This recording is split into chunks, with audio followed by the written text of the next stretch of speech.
berjumpa dengan saya, Feby Berliana, dalam program spesial UBTV Triple C, Cerdik Cari Cuan. Oke teman-teman, kita akan membahas 5 berita pasar modal terupdate, dan pastinya kita akan ditemani oleh redaktur ekonomi update UBTV, Bapak Abdullah Siddiq. Selamat datang Bapak Siddiq. Ya, selamat datang, dan kita suasananya beda ya? Iya, ini suasana ong-ong Pak. Karena kita sedang atau masih dalam perayaan tahun baru Imlek. Ada baiknya kita ucapin selamat ya ke pemirsa. Selamat tahun baru Imlek tahun 2576. Mudah-mudahan tahun ini menjadi tahun yang penuh kebijaksanaan, tahun yang penuh dengan kerja keras dan kreativitas. Amin. Gitu. Oke. Feb, tahu nggak ini tahun baru Imlek itu tahun apa? Tahun apa ya Pak ya, tahun baru Imlek itu disebut juga dengan tahun ular kayu gitu. Jadi tahun ular kayu itu mencerminkan ada 3 hal, ada kebijaksanaan, ada kreativitas gitu, kerja keras juga, dan kita harapkan tahun ini juga menjadi tahun yang penuh dengan cuan, seperti nama program kita gitu. Triple C ya Pak ya. Oke Bapak, kita akan membahas 5 berita pasar modal terupdate, dan kita akan melanjutkan ke berita yang pertama. Berita yang pertama, resmi ganti nama jadi ASKO, simak analisis saham ACES. Perseroan menghadirkan ASKO sebagai merek usaha yang menandai babak baru perseroan untuk harus beradaptasi dan relevan dengan kebutuhan pasar Indonesia. Menurut IDX Channel, PT Aspirasi Hidup Indonesia resmi berganti nama menjadi ASKO usai lisensi ACA Hardware habis di akhir 2024 lalu. Ini adalah berita pertama kita, pergantian nama Pak dari ACES ke ASKO. Ya, jadi kalau Feby ke mall-mall ya, itu kan ada S Hardware ya dulu ya, toko perlengkapan rumah tangga, perkantoran dan sebagainya, dan saya pikir itu salah satu toko yang banyak menjadi favoritnya masyarakat kita ya gitu. Nah, untuk mencari kebutuhan. Nah, terutama peralatan rumah tangga, peralatan kantor, dapur dan sebagainya. Nah, kebetulan lisensinya itu habis. Jadi akhir tahun lalu habis, terus si prinsipalnya yang di Indonesia tidak memperpanjang. Jadi kemudian mereka mengganti namanya menjadi PT ASKO itu gitu. Jadi tapi kode sahamnya masih tetap ACES gitu. Ya? Gitu. Kalau nama tokonya sudah menjadi ASKO. Kalau misalnya Feby lihat di beberapa jalan ya, itu sekarang juga mulai muncul spanduknya itu untuk mengenalkan nama tokonya. Jadi ASKO itu ada di beberapa pinggir jalan ya, terutama jalan, apalagi kalau yang berdekatan dengan lokasi gerai tersebut. Nah, kalau kita lihat apakah saham ASKO ini menarik, ya tentu saja sebetulnya ini termasuk saham ASKO ini termasuk saham yang menarik. Satu itu karena produknya itu tidak mengenal musim ya, karena kebutuhan peralatan rumah tangga, peralatan kantor itu kan selalu digunakan gitu loh, baik yang habis pakai maupun yang tidak habis pakai. Nah, selanjutnya kalau kita lihat juga barang-barang produk-produknya bagus-bagus ya, variatif dan sebagainya, sehingga memang sering ini berganti dengan ASKO ini ya. Kalau kita lihat ya, hari ini sahamnya memang masih bergerak turun, jadi turun Rp15 diperdagangkan 740. Nah, kalau kita melihat kinerjanya, memang kalau kita lihat year to date gitu, itu juga sahamnya masih turun 1,99%, jadi masih turun di bawah 2%. Nah, kalau kita lihat selama ini S Hardware atau ASKO itu dia juga sering membagi dividen, jadi termasuk saham yang memang banyak difavoritkan lah ya. Untuk sektor peralatan rumah tangga gitu, ataupun sektor retail itu termasuk saham yang banyak ya, untuk saham-saham konsumer itu termasuk saham yang difavoritkan gitu loh. Jadi ya berganti menjadi ASKO, tentu saja kita berharap juga kinerjanya semakin bagus meningkat juga, sehingga itu nanti terapresiasi di harga sahamnya, diapresiasi oleh pasar walaupun berganti merek gitu. Itu untuk saham ASKO. Jadi masih berganti nama saja, tapi kodenya tetap ACES ya Pak ya? Ya, memang karena memang lisensinya sudah habis, gitu, lisensi namanya. menarik sekali berita yang pertama kita mengenai ASKO. Kita lanjutkan ke berita yang kedua. Ya, boleh. Berita yang kedua, BTN salurkan 4,14 miliar untuk pembangunan rumah ibadah. Menurut investor.id, sebagai upaya untuk melengkapi sarana dan prasarana yang mendukung kehidupan bermasyarakat. PT Bank Tabungan Negara atau Persero dengan kode BTN telah menyalurkan dana sebesar 4,14 miliar untuk pembangunan dan perbaikan rumah ibadah di berbagai daerah di Indonesia selama tahun 2024. Ini berita kedua kita mengenai BTN, Pak. Ya, jadi ini salah satu bank pemerintah. Jadi kode sahamnya adalah BPTN atau BTN, dan memang salah satu sektor pembiayaan terbesarnya itu kan di kredit pemilikan rumah ya, atau KPR. Nah, memang kalau kita melihat apa yang dilakukan oleh BTN ini sangat bagus atau relate ya, karena kalau kita melihat misalnya di perumahan ada perumahan-perumahan baru dan sebagainya, salah satu fasilitas dasar yang harus ada kan salah satunya kan adalah rumah ibadah gitu. Selain ada fasilitas umum misalnya kayak jalan, penerangan gitu, sarana pendidikan, apalagi kalau misalnya komplek perumahannya itu adalah yang terpadu misalnya besar dan sebagainya, itu kan juga sarana kesehatan, sarana ibadah itu juga ada. Sehingga apa yang dilakukan oleh BTN ini saya kira sangat bagus ya. Itu juga mensejahterakan masyarakat untuk membangun citranya juga bagus ya. CSR untuk perbaikan sarana ibadah, dan itu juga membangun citra positif bagi dia sebagai bank yang memang fokus pada pembiayaan rumah. Apalagi pemerintah kan sekarang mentargetkan ada pembangunan 3 juta rumah gitu, dan salah satu perbankan yang kemudian saya kira memiliki peran besar ya pasti BTN gitu. Oke, luar biasa sekali ya berita yang kedua ini, karena dengan adanya pembiayaan untuk rumah ibadah ini bisa mensejahterakan masyarakat yang mendapatkan, Pak ya? Ya, betul. Baik Sobat UB TV, itulah berita yang kedua kita. Jangan kemana-mana, tetap di Triple C karena kita akan melanjutkan ke berita selanjutnya.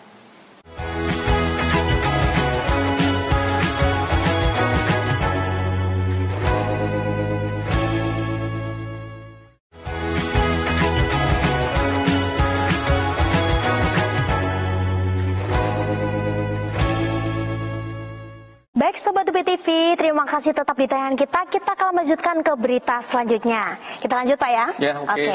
Berita yang ketiga, raih dana IPO 42,2 miliar Maksi gunakan terbesar untuk modal kerja.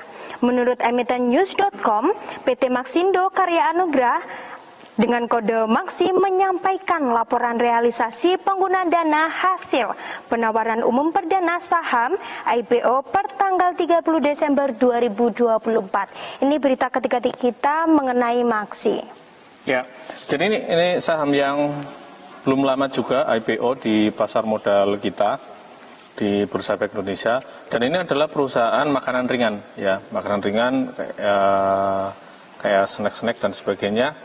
Dan ini juga membuktikan bahwa di bursa kita itu ya emiten-emiten itu tidak selalu perusahaan yang produknya besar-besar. Bahkan perusahaan makanan ringan pun itu juga ada sahamnya ya, kodenya Maksi ini. Nah, kalau kita lihat sama kayak beberapa waktu lalu pernah kita bahas. Jadi kalau perusahaan itu IPO, kemudian dia akan menjelaskan peruntukan dana yang rencana penggunaan dananya seperti apa, dan ini juga Maksi melaporkan ke bursa bahwa dia telah menggunakan dananya itu salah satunya untuk modal kerja. Nah, kalau kita lihat dalam 6 bulan terakhir ini Maksi memang harga sahamnya masih turun ya. Jadi kalau kita lihat hari ini diperdagangkan di Rp54 per lembar saham, dan kalau kita lihat year to date ataupun dari waktu dia IPO, karena dia IPO-nya memang masih di Januari gitu, dia IPO-nya di tahun lalu ya, di tahun lalu dia IPO. Nah, kita lihat memang harganya memang masih turun 5,25% dari 6 bulan lalu gitu. Nah, tapi apakah saham ini akan menarik? atau tidak, ya tentunya teman-teman investor bisa melakukan riset ya ke perusahaan ini, bisa dilihat di laporan keuangannya, pendapatannya berapa, terus kemudian labanya berapa, beban operasionalnya berapa, hutangnya berapa. Itu kalau sudah menjadi perusahaan terbuka, itu akan ada laporannya secara periodik gitu. Bisa dilihat di websitenya Bursa Efek Indonesia gitu. Oke, ini adalah berita ketiga kita Pak ya. Luar biasa sekali, kita bisa melanjutkan ke berita yang keempat. Boleh. Oke. Berita yang keempat, saham Cimory dengan kode CMRY turun 8% dalam sepekan tersengat cukai minuman berpemanis. Menurut IDX Channel, PT Cisarua Mountain Dairy dengan kode CMRY atau Cimory diprediksi paling terdampak oleh kebijakan cukai berpemanis lantaran minuman berbasis gula berkontribusi 42,4% terhadap pendapatan perseroan. Ini berita keempat kita mengenai Cimory, Pak. Ya, jadi memang pemerintah hampir sama ya. Jadi kayak ada cukai rokok dan memang pemerintah itu sedang merencanakan mau membuat cukai untuk minuman yang berpemanis ya. Jadi kenapa ada kebijakan seperti ini? Ini tidak lain tidak bukan karena memang sekarang banyak sekali masyarakat yang usianya masih muda tetapi menderita penyakit tidak menular, yaitu misalnya kayak penyakit gula, penyakit diabetes dan sebagainya. Jadi memang dan salah satunya memang disumbang oleh minuman-minuman yang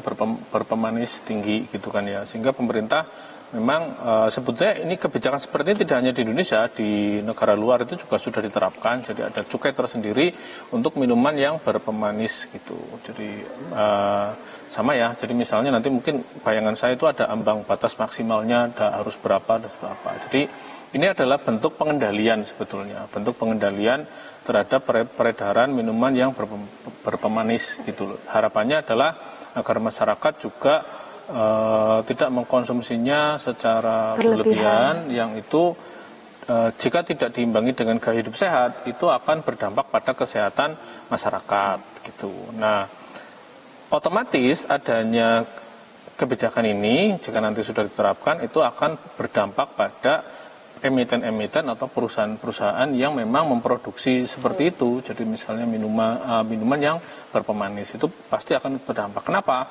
Karena selama ini kan mereka itu menyasarnya di harga yang murah ya, di harga yang murah. Kadang ada yang di bawah 10.000 gitu loh. Kan rata-rata banyak yang kayak minuman-minuman ringan, yang manis itu kan rata-rata dia main di angka di bawah 10.000 ataupun di bawah 20.000. Ya rata-rata paling banyak sepertinya di rentang di bawah 10.000 kan. Nah itu kalau misalnya nanti kena cukai otomatis harga jual produknya kan akan lebih mahal dan imbasnya memang ya orang akan menduga bahwa penjualannya pasti nanti akan turun. Walaupun itu juga tidak bisa terus-menerus ya. Ya pasti dalam beberapa waktu tertentu dia akan terdampak gitu. Ya samalah dengan kebijakan cukai rokok ya. Kalau misalnya kita lihat cukainya naik, harga jual rokok itu naik, otomatis secara umum pendapatan dari perusahaan rokok itu juga diperkirakan bisa menurun dan sebagainya. Ini hampir sama sih gitu loh. Tapi apakah nanti akan berpengaruh ke Maksi ataupun emiten lainnya, kita bisa melihat nanti. Saya kira pasti perusahaan-perusahaan itu juga sudah menyiapkan mitigasi ataupun antisipasi ya dari kebijakan ini jika diterapkan gitu. Jadi sebenarnya untuk penggunaan cukai pada minuman berpemanis itu baik ya untuk kesehatan kita gitu. Ya sebetulnya itu salah satu bentuk pengendalian. Ya, saya pikir pengendalian supaya tidak dikonsumsi secara berlebihan. Ya tentunya ini bukan satu-satunya kebijakan, jadi memang ya harus ada edukasi kesehatan, harus ada perubahan perilaku dari masyarakatnya, dan salah satu caranya kan juga dengan gemar berolahraga ya. Nah, misalnya olahraga itu menjadi kebiasaan sehingga ada keseimbangan antara asupan yang masuk dengan yang keluar, yang salah satunya itu keluar melalui keringat. Ya, karena akibat dari olahraga gitu. Oke, menarik sekali berita yang keempat kita ini. Baik Sobat UB TV, kita akan jeda terlebih dahulu, tetap di Triple C, cerdik cari cuan.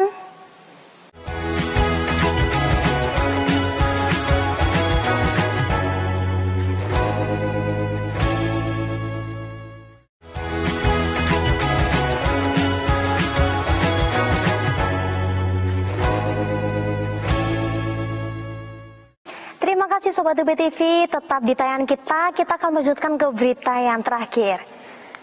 Kita lanjut Pak ya? Ya. Oke. Berita yang terakhir, sambut Imlek 2025, Antam rilis emas Imlek CEO Ular Kayu. Menurut bisnis.com, PT Aneka Tambak ANTM atau Antam resmi meluncurkan emas tematik edisi khusus Tahun Baru Imlek 2025. Dengan mengusung tema CEO Ular Kayu, Antam mengumumkan unit bisnis pengelola dan pemurnian UBPP Logam Mulia kembali melakukan inovasi dengan produk emas seri Imlek CEO Ular Kayu dengan peluncuran pada 8 Januari 2025. Ini adalah berita yang kelima kita mengenai Antam. Ya, jadi Antam ini adalah salah satu BUMN, salah satu badan usaha milik negara yang bergerak di tambang emas ya. Jadi kodenya Antam. Kalau kita lihat hari ini diperdagangkan di 1.520, tidak naik, tidak turun. Nah, memang sekarang itu untuk menarik minat masyarakat membeli emas itu kayak Antam itu sekarang juga kreatif ya. Jadi dulu itu mungkin emas hanya tidak ada apa-apanya ya, hanya warna kuning, kotak atau apa. Nah, sekarang itu ada kreativitas gitu. Jadi misalnya ada seri kemerdekaan ataupun dia menggunakan tema-tema tertentu. Salah satunya adalah Tahun Baru Imlek gitu. Jadi Tahun Baru Imlek dia meluncurkan produk dengan tema Tahun Baru Imlek. Ini hampir sama misalnya kalau dulu kita mengenal perangko atau kartu pos misalnya juga ada edisi-edisi tertentu. Ini hampir sama. Dan saya pikir ini menarik ya. Jadi ada kreativitas di sebuah perusahaan dan ini juga untuk menarik minat ataupun bisa digunakan sebagai hadiah, bisa disimpan untuk investasi gitu ataupun diberikan sebagai hadiah untuk dengan memanfaatkan momen-momen tertentu. Dan saya kira Antam ini juga tidak hanya di Imlek saja ya, bisa jadi nanti mungkin meluncurkan pada hari raya Lebaran atau mungkin di tema tertentu itu juga akan dibuat seri-seri yang memang sesuai dengan tema-tema yang ada di masyarakat. Ini saya kira bagus banget ya. Dan kalau kita lihat Antam ini kan juga sahamnya cukup bagus kalau kita cermati, kita lihat year to date-nya atau 6 bulan terakhir ini, 6 bulan terakhir itu sahamnya sudah naik 13,43%, sudah naik Rp180. Terus kalau kita lihat year to date-nya itu memang masih turun 1,62% gitu. Jadi ini juga bisa, jadi kalau misalnya VP ingin memberi hadiah gitu ya, bisa beli emas dengan tema-tema tertentu. Dan sekarang juga ukurannya juga bisa disesuaikan. Bisa disesuaikan. Setahu saya dimulai dari ukuran setengah gram, sekarang ada 1 gram, terus 2 gram, 5, 10, 25, 50, sampai yang 100 gitu ya, 100 gram gitu atau 1 on gitu. Jadi gitu. Jadi ini bisa untuk investasi, bisa juga untuk hadiah dan saya pikir menarik ya kalau inovasinya menarik ya, dari Antam. Inovasinya menarik dari Antam. Dan ini juga saham yang rajin membagi dividen. Tahun lalu itu dia membagikan dividennya itu 100%, full 100%. Nah, enggak tahu ya apakah tahun 2025 ini untuk dividen dengan tahun buku 2024 dia akan membagikan lagi saham 100%-nya gitu Baby. Luar biasa sekali berita yang kelima ini mengenai Antam. Kira-kira dari 5 berita ini Pak Sidik suka berita yang kemana? Ya sesuai dengan tema kita, jadi kita sedang dalam suasana Imlek ya, kayaknya berita kelima deh. Berita yang kelima ya, karena bisa memberikan hadiah. Ya itu bisa. Dengan hari-hari seperti ini Pak ya. Bisa buat jadi hadiah, bisa juga buat koleksi, bisa juga untuk investasi gitu ya. Jadi kita bisa membeli sahamnya dengan kode ANTM itu bisa juga membeli produk fisiknya gitu. Dan sekarang membeli produknya juga semakin mudah karena setahu saya Antam itu juga sudah punya toko online-nya di salah satu marketplace terkenal di Indonesia gitu. Jadi bisa VP itu beli itu tidak harus, kalau dulu harus ke kantornya mungkin di Surabaya atau ke Jakarta atau kemana. Sekarang itu bisa lewat HP online gitu. Ya Pak ya. Bisa online, bisa pilih mana yang disukai. Bisa request juga. Bisa beli di situ. Menarik sekali berita yang kelima ini. Oke Sobat UB TV, kita sudah mengulas 5 berita pasar modal terupdate dan semoga berita ini bisa bermanfaat bagi seluruh Sobat UB TV di rumah. Jangan lupa like, komen, dan share ya.